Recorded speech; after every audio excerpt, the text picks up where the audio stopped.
இந்த மஞ்சத்துக்கு நிகராக இன்றைக்குமே ஒரு மஞ்சம் இந்த ஸ்தபதியாலும் உருவாக்க முடியாது என்று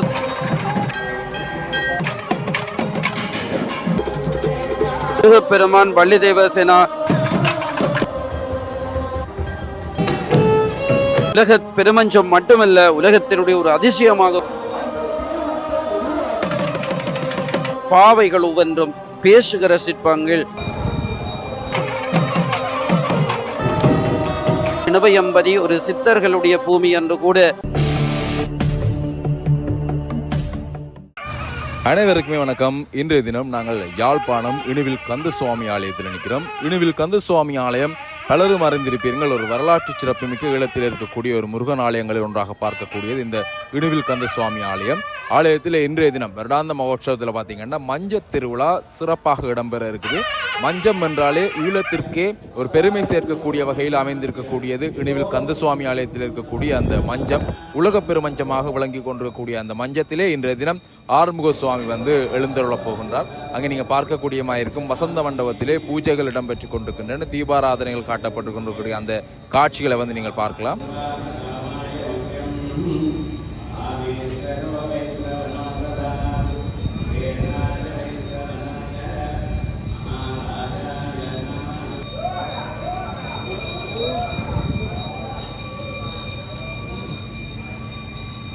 அதனைத் தொடர்ந்து அங்கே பார்த்தீங்கன்னா சுவாமி விளம்பர போகின்றார். வள்ளி தெய்வானை சமேதராக ஆறுமுக சுவாமியும், அதற்கு அருகிலே பார்த்தீங்கன்னா விநாயக பெருமானும், அதற்கு அருகிலே சிவன் உமை என பார்த்தீங்கன்னா குடும்பம் சகிதமாக இங்கே உள்வீதி விளம்பர போகிறார். அதே சமயம் இப்படியே தான் அங்கே மஞ்சத்திலும் எழுந்தருள சிறப்பான ஒரு காட்சியை நாங்கள் பார்க்கக்கூடியமாயிருக்கும். அங்கே நீங்கள் அற்புதமாக அந்த பூக்கள் சொருகின்ற அந்த காட்சிகளை பார்க்கக்கூடியமாயிருக்கும். அங்காலே விநாயக பெருமான் வருகிறார். இங்காலே அம்மா அப்பா இருவரும் வருகிறார்கள். நடுவிலே மகன் வள்ளி தெய்வானை சமேதராக ஆறுமுக சுவாமியார் அங்கே எழுந்தருளி கொண்டிருக்கக்கூடிய அந்த அற்புதமான காட்சியை பார்க்குறீங்கள்.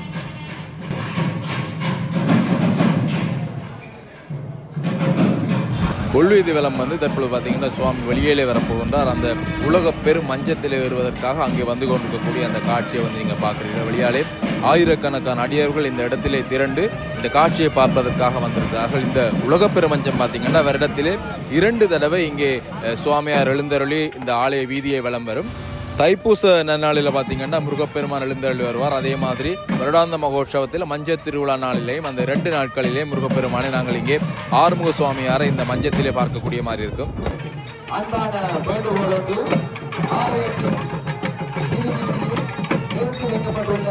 அனைத்து வாகனங்களையும்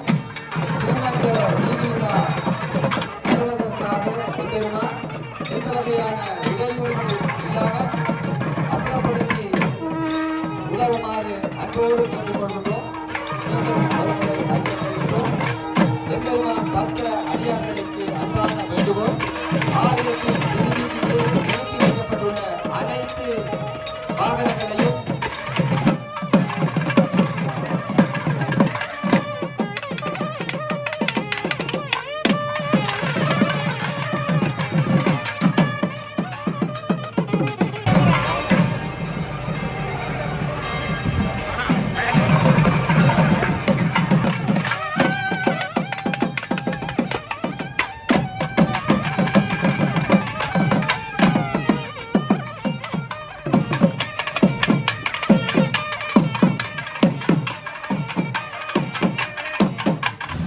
ஆறு முகங்களும் 12 கைகளும் கொண்டு அங்கே சேவல் கொடி பறக்க வள்ளி தெய்வானை சமேதராக அழகாக வந்து கொண்டிருக்கக்கூடிய அந்த ஆறுமுக சுவாமியினுடைய அழகிய தரிசனத்தை நீங்கள் பார்க்கக்கூடிய மாதிரி இருக்கும்.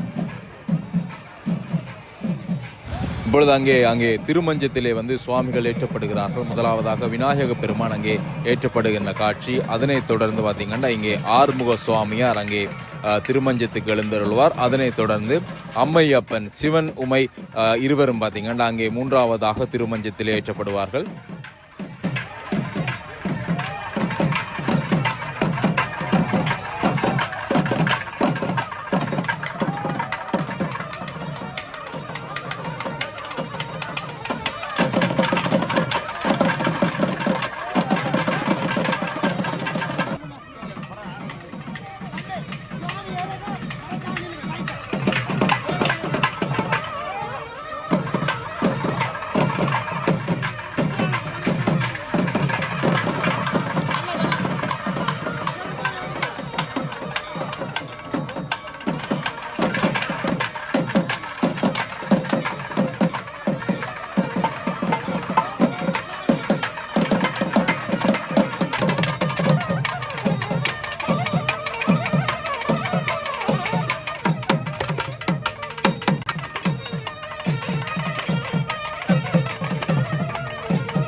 அங்கே நாதஸ்வரம் முழங்க சுவாமி திருமஞ்சத்தில் ஏற்றப்பட்டு தற்பொழுது அங்கே மஞ்சத்திலே தீபம் காட்டப்படுகின்ற அந்த காட்சியை வந்து நீங்கள் பார்க்கலாம்.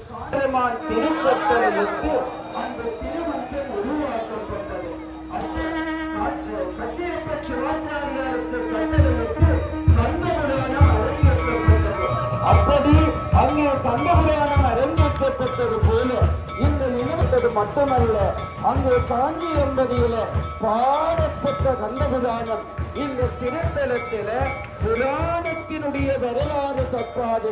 பங்குனி உத்தரத்தில சிவன் பார்வதி பரமேஸ்வரன் திருக்கல்யாணம் பாடி மகோத்சவத்தோடு கண்ணபுராண படிப்பை நிறைவு செய்கின்ற சிறப்புக்குரிய திருத்தலம் இனிமை கந்தசுவாமி கோயில் அல்லவா. அத்தகைய அந்த திருத்தலத்தில உலக பெருமன்றத்தில உலக பெருமான் ஆராதரித்து அடியவர்கள் எல்லோரும் அழகரை என்று சொல்லுகிறது.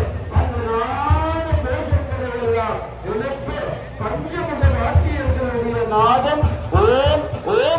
வரலாற்று புகழ்மிக்க இணுவில் கந்தசுவாமி கோயிலினுடைய 2025ஆம் ஆண்டு மகோத்சவ பெருவிழா இப்பொழுது கொடியேற்றத்துடன் ஆரம்பமாகி இன்றைய பொழுது 12வது நாள் திருவிழா உலக பெருமஞ்ச பெருவிழா இன்றைக்கு சிறப்பாக நடைபெற்று கொண்டிருக்கின்ற தனிச்சிறப்பை நாங்கள் பார்க்கிறோம். ஈழத்திலே தோன்றிய முருகப்பெருமானுடைய திருத்தலங்களிலே இணுவையம்பதியிலே ஆரிய சக்கரவர்த்திகளுடைய காலத்திலே இருந்து தோற்றம் பெற்ற திருத்தலங்களிலே பேராயிட முதலியினுடைய அந்த காலத்திலே ஆழ்புல தெய்வமாக முருகப்பெருமான் இருந்து அருள் பாலித்த தனிச்சிறப்பை இந்த இணுவையம்பதியிலே நாங்கள் பார்க்கிறோம். இந்த திருத்தலம் போர்த்துகேயர் காலத்திலே இடித்தளிக்கப்பட்ட பொழுதும் பிற்காலத்திலே இந்த திருத்தலம் உள்ளாந்தர் காலத்திலே தோற்றம் பெற்று பின்னர் இந்த திருத்தலம் குழந்தைவேலாயுதருடைய அந்த நிலத்திலே முருகப்பெருமான் பாதம் பதித்து தனக்கு இடத்தை கோரிய பொழுது இந்த இடத்திலே முருகப்பெருமானுடைய சன்னிதானம் தோற்றம் பெற்றதை எங்களுடைய ஆலயத்தினுடைய திருவரலாறுகள் குறிப்பிடுகிறது. இந்த உலக பெருமஞ்சம் முருகப்பெருமான் சன்னியாசியாருடைய திருக்கனவிலே எடுத்து கூறி தனக்கு திருமஞ்சம் செய்யுமாறு கேட்ட பொழுது சன்னியாசியார் இந்திய தேசம் சென்று ஸ்தபதிகளை வரவழைக்க சென்ற பொழுது ஸ்தபதிகளே ஈழத்திற்கு வருகை தந்ததாகவும் அந்த ஸ்தபதிகளை பெரிய சன்னியாசியார் அழைத்து வந்து மஞ்சத்தடி முருகன் ஆலயத்திலே இந்த திருமஞ்சத்தினுடைய திருப்பணிகள் ஆரம்பித்த பொழுது எத்தனையோ பேர் இரவு பகலென்று அயராது உழைத்து ஒவ்வொரு சிற்பங்களும் பேசுகின்ற வகையில் அந்த காலத்திலே என்ஜின்கள் மின்னியந்திர வசதிகள் எதுவுமே இல்லாத காலத்திலே இந்த திருமரங்களை எல்லாம் இணுவையம்பதி கிராமம் அயல் கிராமங்கள் யாழ்ப்பாணத்தினுடைய பல கிராமங்கள் என்று அடியவர்கள் எல்லாம் பெரிய சன்னியாசியாருடைய திருவருளினாலே வாரி வழங்கியவர்கள்.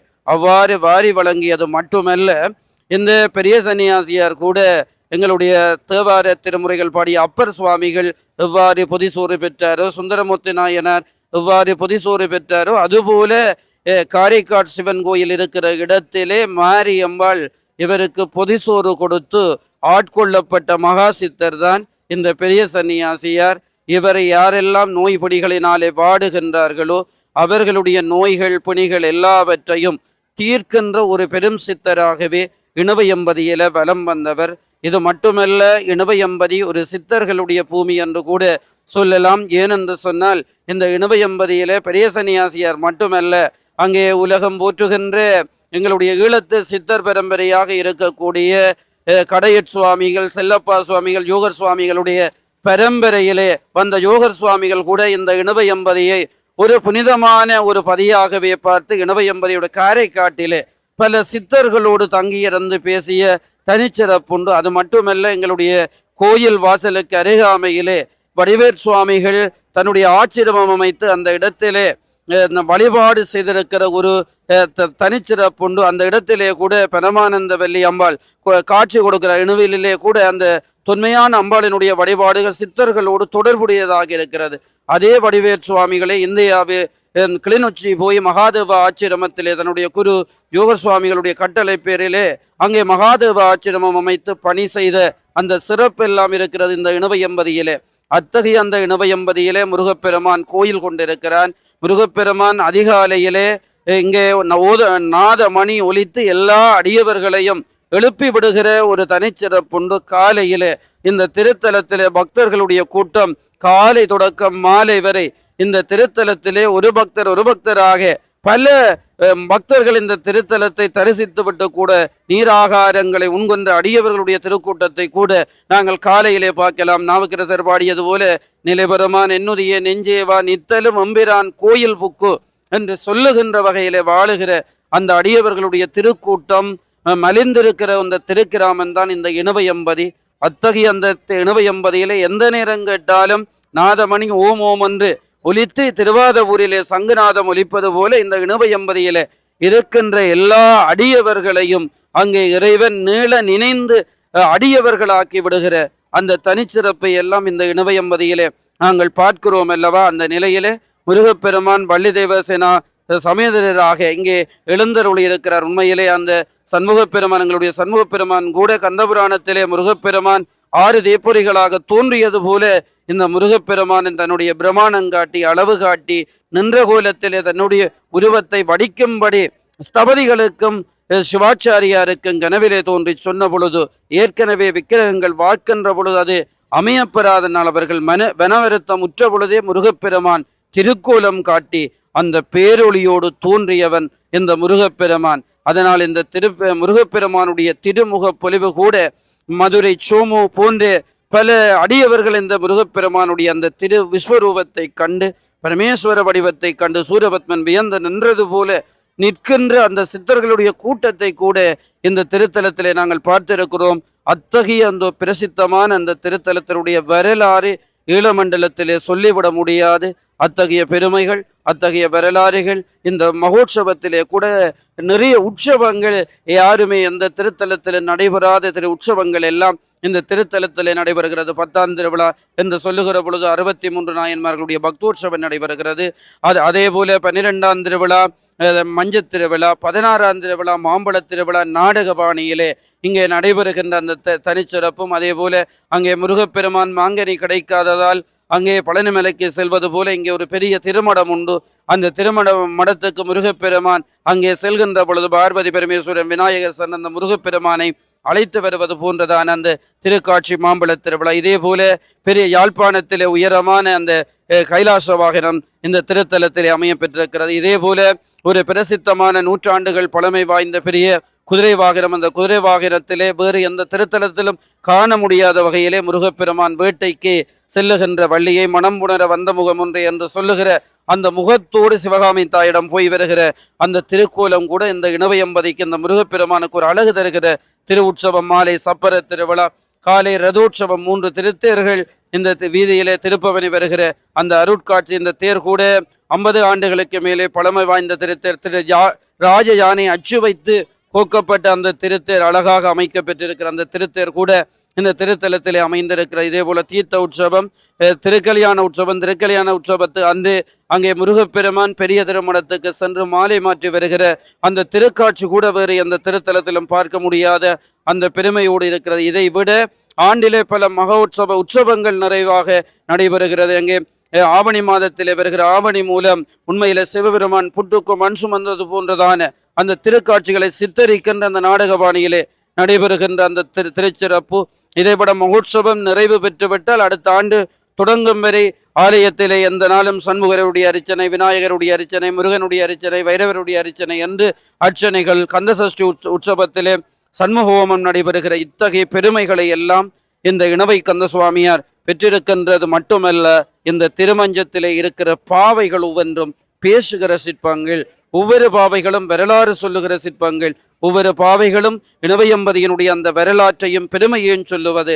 உண்மையிலே இந்த திருமஞ்சம் பெருமஞ்சம் மட்டுமல்ல, உலகத்தினுடைய ஒரு அதிசயமாக கூட விளங்குகின்ற தனிச்சிறப்புண்டு. இந்தியாவிலே திருவாதவூர் தேர் பெரிய தேர் என்று சொல்லி நாங்கள் வியந்து பார்ப்பது போல இந்த ஆலயத்தினுடைய அந்த திருமஞ்சம் உலகத்திலேயே பெரிதாகவும் அதே நேரத்திலே நுணுக்கமான சிற்ப வேலைப்பாடுகளோடும் கொண்டிருக்கிறது. இதை விட இந்த மஞ்சத்துக்கு நிகராக இன்றைக்குமே ஒரு மஞ்சம் இந்த ஸ்தபதியாலும் உருவாக்க முடியாது என்று சொல்லுகிற அந்த நிலை இந்த திருமஞ்சத்தில் இருக்கிறது. ஏனென்றால் இந்த திருமஞ்சத்தினுடைய விதானத்தினுடைய அமைப்புகள் உண்மையிலே பெரிய விதானத்தை கொண்டிருக்கிறது, பெரிய அடிப்பாகத்தை கொண்டிருக்கிறது. அத்தகைய அந்த விசித்திரமான திருமஞ்சத்தில் எத்தனையோ பட்சிகள் நாங்கள் இதனுடைய திரு வடிவங்களை கூட காண முடியாது. ஆய்வாளர்கள் ஆய்வு செய்து இது என்ன பட்சி என்று சொல்லி அவர்களால் சொல்ல முடியாது. அத்தகைய பட்சிகள் எல்லாம் அங்கே அமைய பெற்றிருக்கின்ற ஒரு நிறைவான அந்த திருமஞ்சம் இன்றைக்கு இந்த வீதியிலே உலா பெறுவது மணிவாசகர் சொன்னது போலே அவனருளாலே அவன்தான் வணங்கி என்ற வகையிலே இந்த திருமஞ்சத்தினுடைய திருக்காட்சி எல்லோரும் ஆண்டுக்கு ஒரு முறை காண வேண்டும், ஆண்டில் இருமுறை காண வேண்டும். அங்கே நவாலியூர் சோமசுந்தர புலவர் பாடியது போல கதிராமம் காணாத கண் என்ன கண்ணோ என்று சொல்லுவது போல அந்த கதிராமம் செல்லாதவனுடைய கண் அங்கே கற்பூர ஒளி காணாதவனுடைய கண் கண்ணல்ல என்று சொல்லுவது போல இந்த திருமஞ்சத்தை பார்க்காத எவனுமே மனிதனாக அல்லது ஒரு அறிவுடையவனாக இருக்க முடியாது என்று சொல்லுகிற அந்த தன்மையிலே இது அறிவினுடைய பெட்டகம். கந்தபுராணம் எப்படி அறிவு பெட்டகமோ அதே போல கலையினுடைய பெட்டகம் அது இணுவை எம்பதி தான், இணுவை கந்தசுவாமிகளுடைய திருமச்சந்தான் என்று சொல்லுகிற வகையிலே இந்த திருமஞ்ச பெருவிழா இன்றைக்கு கோலாகலமாக என்று நடைபெறுவது மிகவும் இறை முருகப்பெருமானுடைய திருவருளே பெருங்கருணையாகவே நாங்கள் பார்க்கிறோம்.